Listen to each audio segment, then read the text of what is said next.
dengan tepat. Iya ya, kenapa bisa roboh ya? Gempa, gempa, gempa!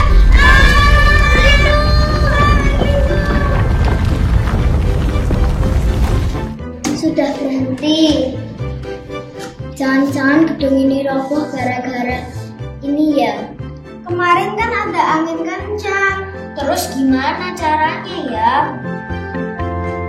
Halo teman-teman. Hai. Kan di sini membicarakan pembangunan gedung ya. Iya, susah ya. Tenang-tenang. Kalian mau tahu pembangunan gedung yang kokoh?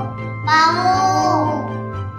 Jangan lupa besok hari Minggu tanggal 13 September di ibadah anak Betani Solo dengan tema The Builder. Jangan lupa like, share, and And subscribe. Bye. Tonton lo ya.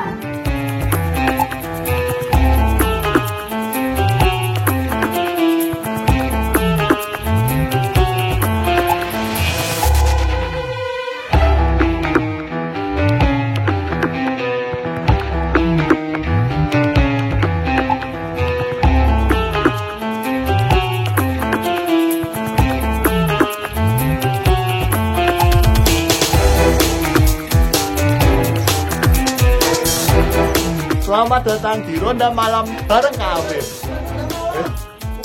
Apa? Oh iya, ibadah anak. Ulangi. Action. Selamat datang di Makan Malam bareng Kak Afif. Nah, apa? Oh iya, lupa. Oh iya, lupa. Oke. Action. Ya, terakhir ya. Ya. Selamat tidak. Salah lagi. Ulangi. Please lah, mau masuk di sini. Action. Selamat datang di Katakan Afif. Oke, kali ini sepanjang kita akan beribadah anak online, Kak Afif membagi 5 hal. Yang pertama, jangan lupa kalian siapkan hati kalian untuk mendengarkan firman Tuhan, untuk beribadah. Jadi bisa seperti menyiapkan catatan lah, menyiapin Alkitab lah, pokoknya siapkan hati kalian. Yang kedua, kalian boleh saling sapa di live chat kita. Boleh shalom kak, shalom teman-teman, terserah kalian. Yang ketiga, jangan nge-spam di live chat. Gak boleh spam gak jelas di live chat. Gak boleh minta giveaway di live chat. Ingat itu guys. Yang keempat, ada aktivitas. Jangan lupa setiap minggunya akan ada aktivitas yang baru. Kalian bisa ikuti aktivitasnya, lalu kalian kirim aktivitasnya melalui Instagram. Jadi yang kelima udah ketebak kan? Tag ibadah anak _Betani Solo di Instagram. Oke guys, selamat beribadah.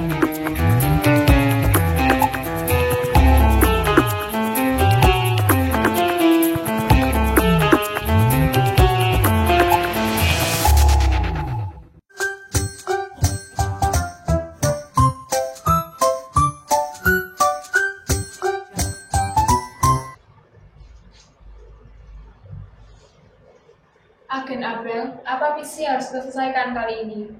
Tentunya kita sudah memiliki misi dari Tuhan. Oke, baiklah. Sebelum kita mulai misi dari Tuhan, kita berdoa terlebih dahulu yang akan dipimpin oleh agen Betani Kids yang ada di rumah. Silakan. Shalom teman-teman semuanya. Sebelum kita mengikuti ibadah anak, mari kita berdoa dulu ya. Tuhan Yesus, sebentar lagi kami akan mengikuti ibadah anak online.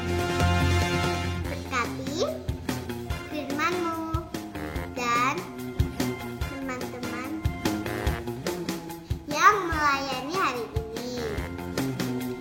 Terima kasih Tuhan. Dalam nama Tuhan Yesus. Amin. Apa misi yang pertama, Abel? Sebentar.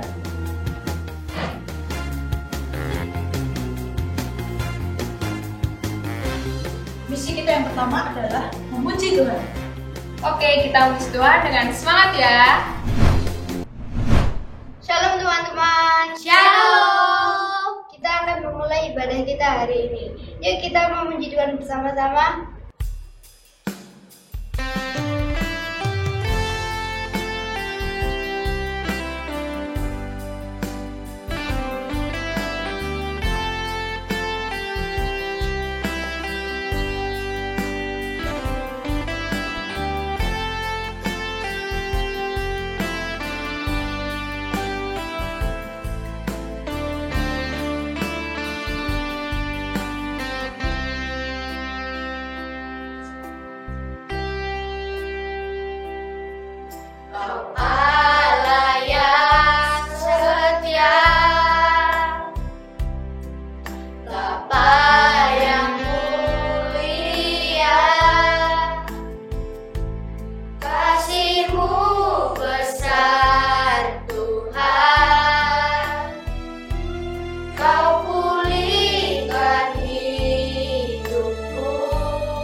Masih semangat menguji Tuhan? Semangat! Yuk kita menguji Tuhan lebih lagi.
Kasih setiamu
firman, mari kita naikkan satu pujian.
memecahkan misteri ini. Sebaiknya aku telepon para agen dulu. Halo agen Cevika. Halo. Apakah kamu sudah sampai di tempat? Sudah. Gimana suasananya di sana? Tempatnya luas. Bagus. Bentar tak selfie-selfie dulu.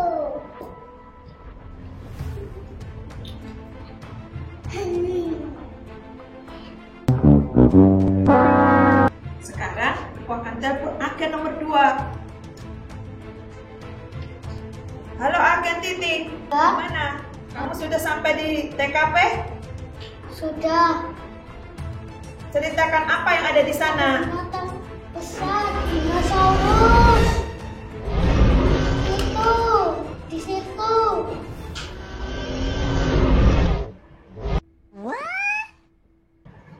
Nah, yang terakhir, aku akan telepon agenku yang ketiga. Halo, agen Koko. Iya, Apakah kamu sudah menemukan sesuatu? sudah. Apa itu? Garam. Kalau sudah selesai, kalian harus kembali ke markas.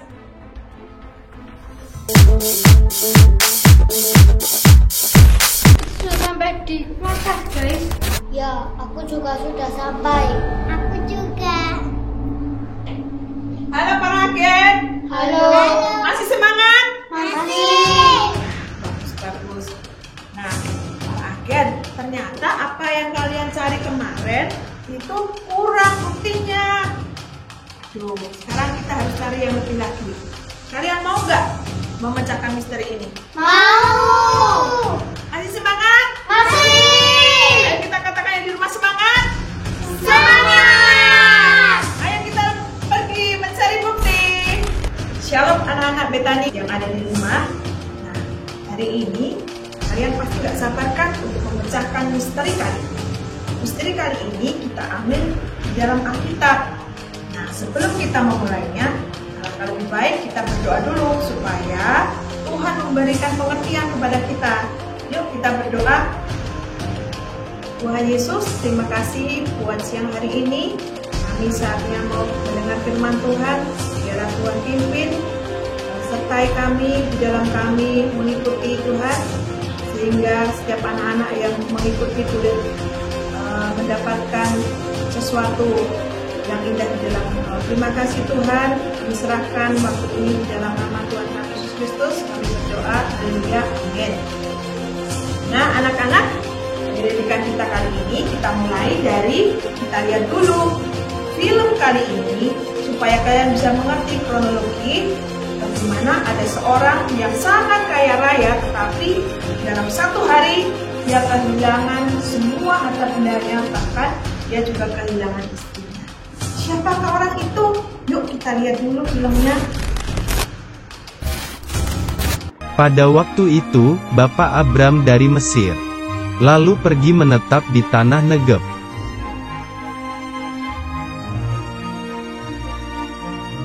Bapak Abram adalah orang yang sangat kaya. Dia mempunyai banyak ternak, perak dan emas.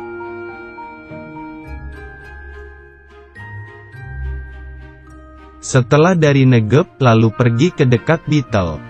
Di sanalah Abram memanggil nama Tuhan.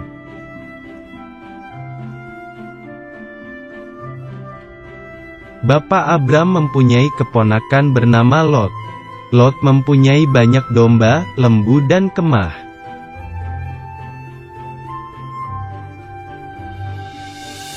Binatang ternak Bapak Abram dan Lot sangat banyak, sehingga tanah mereka menjadi kurang luas.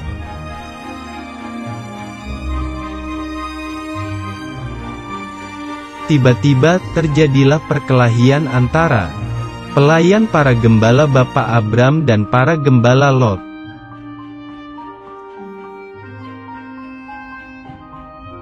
Para gembala sedang memperebutkan binatangnya, daerahnya, airnya dan rumputnya.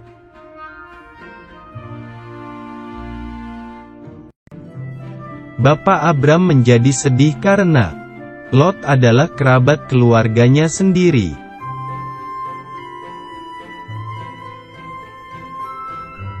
Daripada bertengkar, Abram menyuruh Lot memisahkan diri mencari tanahnya sendiri.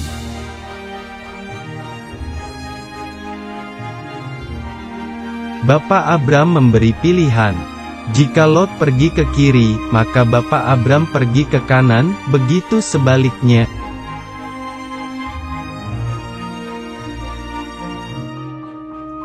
Lalu Lot memilih tanah yang banyak airnya, yaitu lembah Yordan, dekat kota Sodom.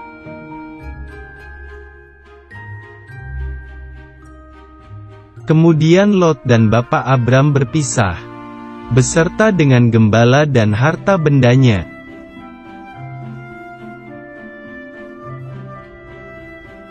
Bapak Abram menetap di tanah Kanaan, dengan Sarai istrinya, pelayan dan hartanya.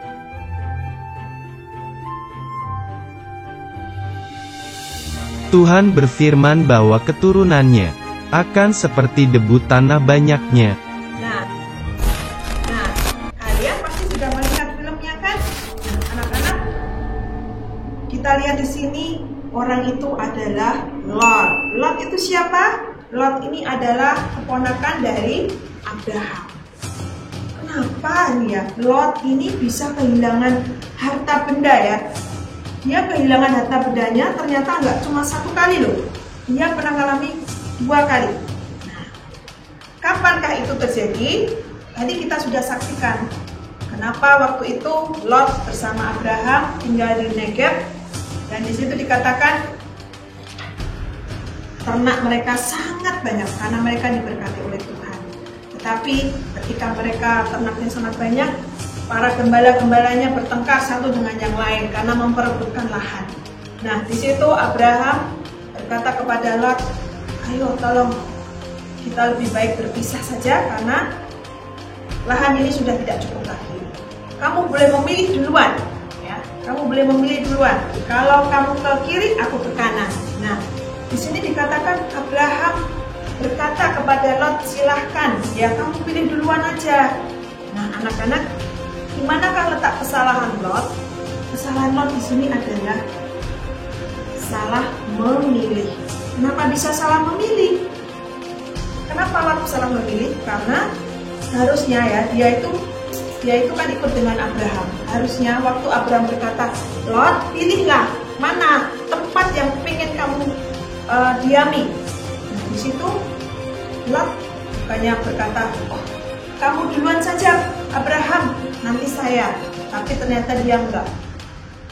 Dia langsung memilih, ya.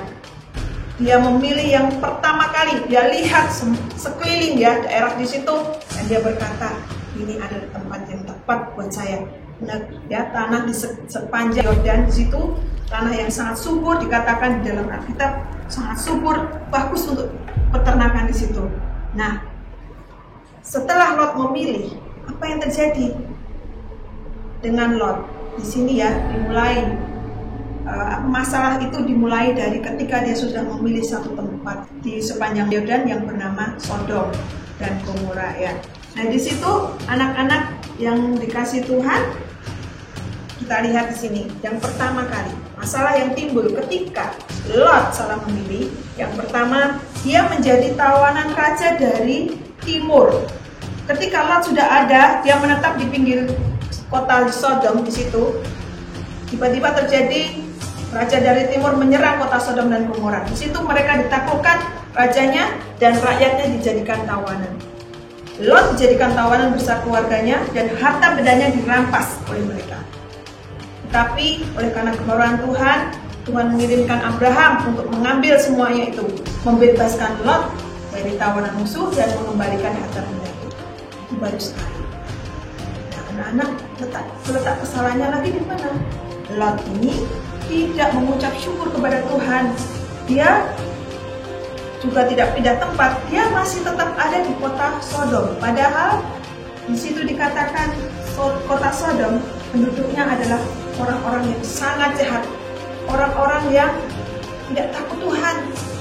Orang-orang di sana melakukan hal-hal yang tidak baik.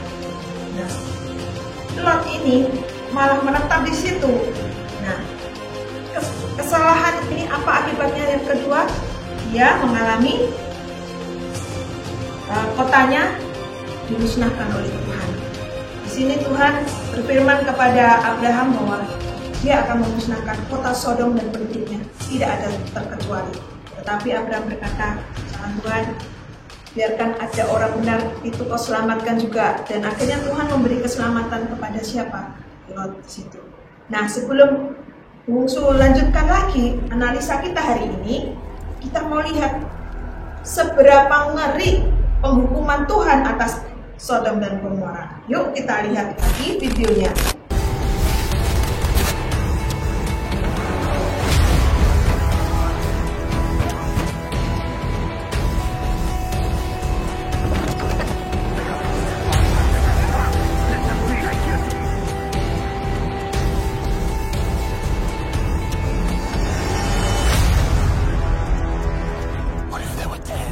Righteous men in Sodom.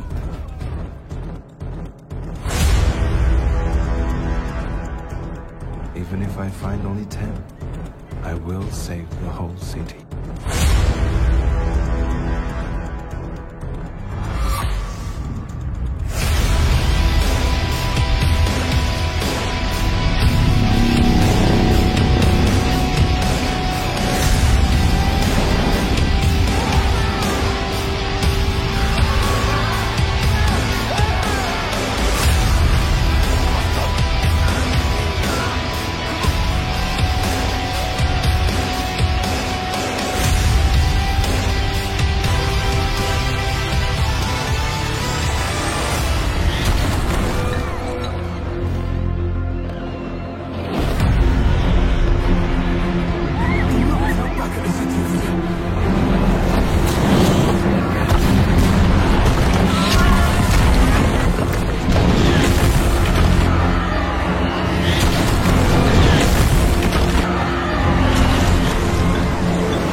Of us about to die.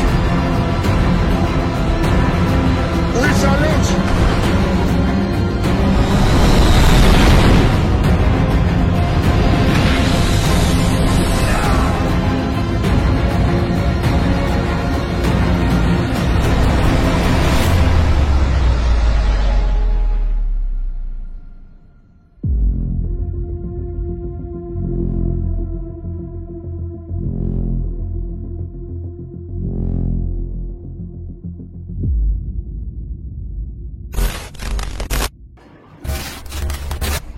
Nah, anak-anak, kalian pasti ngeri kan betapa dahsyatnya ketika Tuhan menghukum kota Sodom dan Gomora. Mengapa Tuhan sampai seperti itu? Karena memang benar-benar jahat sekali perilaku dari penduduk Sodom dan Gomora. Di situ Lot dikatakan bertemu dengan malaikat dan malaikat berkata, "Lari, jangan menengok ke belakang." Tapi di situ ketika mereka berlari, ketika penghukuman itu terjadi, Lot beserta keluarganya lari. Tapi di sini dikatakan istrinya menoleh ke belakang, sehingga istrinya mendapat hukuman, dia menjadi tiang garam. Lihat, dalam satu hari semua yang dimiliki oleh Lot habis. Lot adalah orang yang dulunya sangat kaya raya, tapi dia habis semua karena salah memilih. Gak cukup hanya itu ya anak-anak, Lot ini ternyata masih salah lagi. Bayangin, setelah dia lari dari penghukuman di kota Sodom dan Gomora, di dalam pelariannya dia berkata kepada malaikat, "Biar aku di sini aja, di daerah pegunungan yang tidak ada penduduknya," dan dia lari ke sebuah gua. Harusnya Lot pulang kembali ke Abraham, tapi dia tidak melakukannya. Dia lebih memilih bersembunyi karena dia takut. Padahal kita lihat betapa Tuhan bermurah hati kepada Lot dengan apa? Menyelamatkan setiap kali peristiwa Lot diselamatkan oleh Tuhan. Tapi dia Lot lebih memilih untuk dia melihat kepada kekuatannya sendiri, sehingga dia bersembunyi di sebuah gua sampai dia mati. Ngeri ya, seperti itu akibat dari kesalahan memilih. Nah, anak-anak, seringkali di dunia ini kita juga banyak pilihan loh. Ya, contoh kalau kalian mau makan, oh kira-kira mau makan apa ya? Mau pilih makan ayam atau mau makan ikan? Ya contoh. Kalau kalian sudah lulus SD, mau naik ke SMP yang mana? Selalu ada pilihan. Demikian juga ketika saat ini, mungkin ada banyak pilihan-pilihan yang ada di dalam dunia ini. Contoh ya, tayangan. Ketika kalian ada di rumah, tayangan apa yang kalian lihat? Apakah tayangan-tayangan yang baik, yang berguna untuk kamu, atau tayangan-tayangan yang hanya membuat kamu jauh dari Tuhan? Contoh ya, lebih baik kita menonton, misalnya ini, kita sekarang kayak seperti ini, kita nonton YouTube channel ibadah anak ya. Terus ada lagi hal-hal yang berguna yang bagus ya. Di IGTV-nya Betani Solo bagus juga. Jadi carilah sesuatu yang baik. Terus kemudian ada lagi pilihan. Apakah kalian di dalam berkata-kata ya, kita lihat ya di IG, di sosmed, apakah kita lebih baik mengikuti tren yang tidak baik, atau kita mengikuti tren tapi kita tetap ada di dalam jalur Tuhan? Contohnya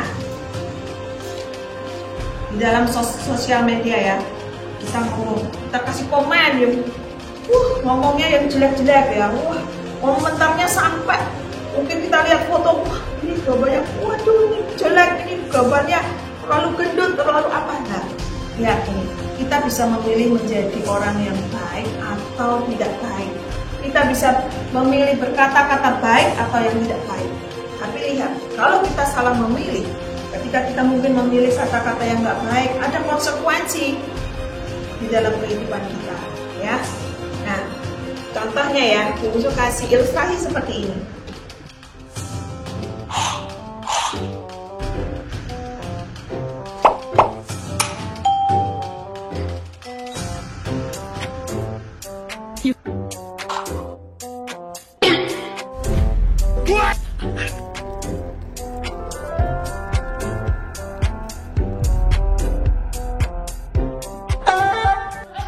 Kita boleh merencanakan ya anak-anak, semuanya dalam hidup kita, tapi kita harus kembalikan semua kepada Tuhan. Lihat tadi kucingnya, dia memilih yang mana?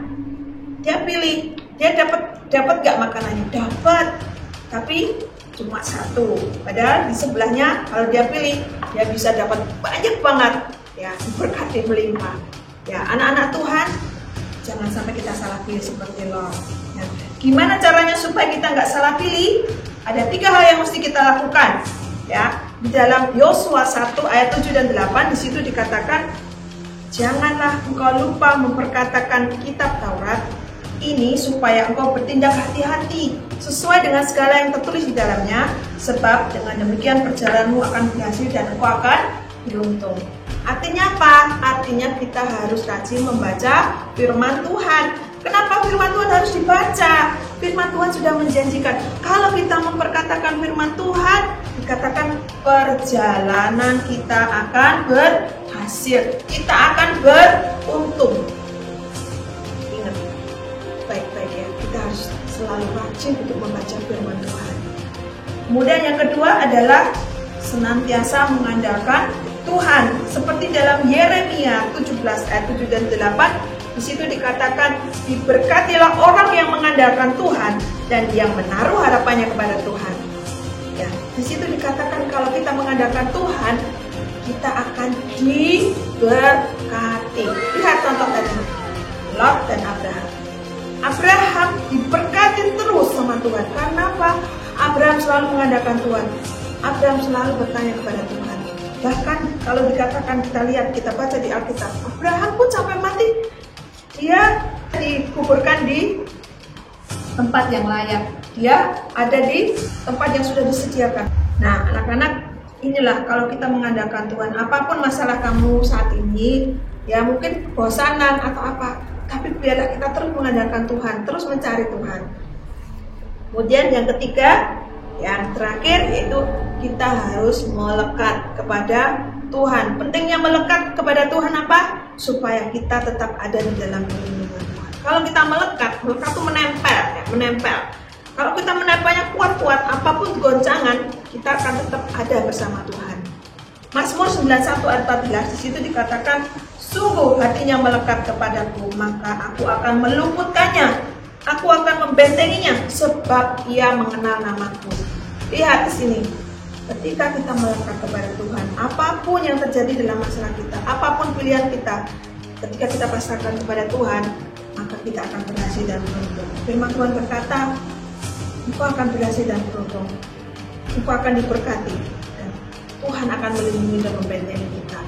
Jadi, jangan jemu-jemu untuk tetap tinggal di dalam Tuhan, memilih yang terbaik yang datangnya dari Tuhan. Jangan sekali-sekali kita, coba-coba jadi anak yang nakal. Coba-coba ngomong-ngomong yang gak baik. Jangan, ya. Sekali lagi, jangan sampai kita menjadi anak yang tidak baik. Tapi biar kita tetap tinggal di dalam Tuhan, menjadi berkat buat semua orang, teman-temanmu, orang tuamu. Kalau kita jadi berkat, orang akan diberkati juga. Luar biasa, ya kan? Nah, hari ini kita akan mendeklarasikan, ya. Kita akan mendeklarasi bersama Bu di sini. Ikuti ya. Pertama, anak Tuhan itu, lagi ya, anak Tuhan itu hatinya baik,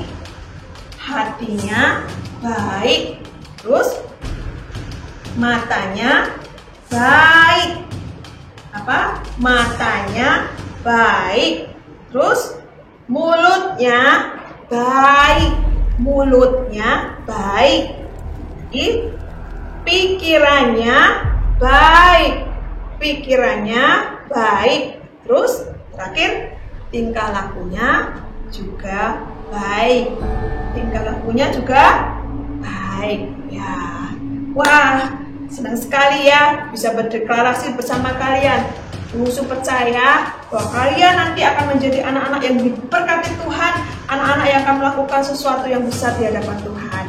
Yuk, sekarang kita mau berdoa dulu, ya. Tuhan Yesus, terima kasih buat firman-Mu hari ini.